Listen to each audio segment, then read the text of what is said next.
Sir ఎట్లా చూడొచ్చు sir కవితకు బెయిల్ వచ్చింది సంతోషమే అంటారా? డెఫినెట్గా చాలా హ్యాపీ ఉన్నారు.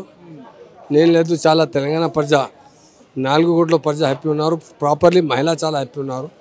కవిత మేడం మనకు చాలా ఇంపార్టెంట్ లీడర్.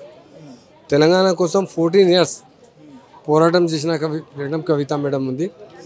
ఆ జాగృతి సేన ఫామ్ చేసిన బతుకమ్మ ద్వారా తెలంగాణ అవేర్నెస్ తీసుకొచ్చిన అమ్మాయి అంటే కవిత అమ్మంది. ఆయన మీద చాలా అన్యాయం జరిగింది.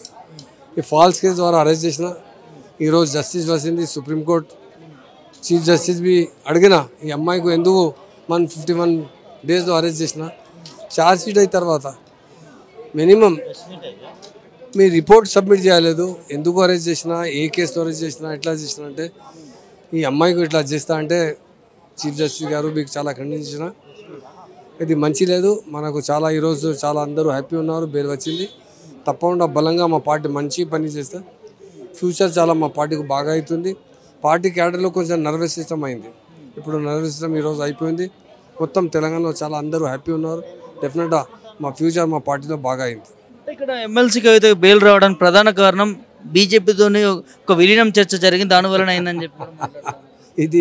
ఇది బకవాస్ ఉంది. ఇది ఎందుకు బీజేపీతో కలిసి బీజేపీ కలిసి పార్టీ కాంగ్రెస్ పార్టీ రేవంత్ రెడ్డి గారు ఎప్పుడు మోదీ గారు వచ్చాడు, కేసీఆర్ గారు రిసీవ్ చేయలేదు.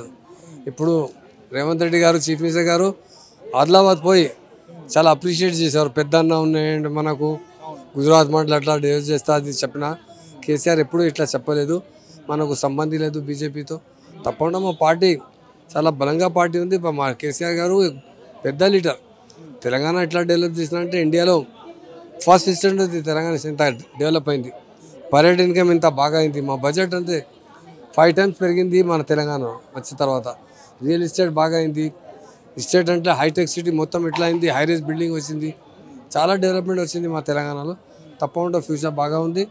ఇప్పుడు కవిత మేడం వచ్చిన అందరూ చాలా హ్యాపీ ఉన్నారు. జ్యుడిషియల్కి నేను చాలా థ్యాంక్స్ చెప్తున్నాను.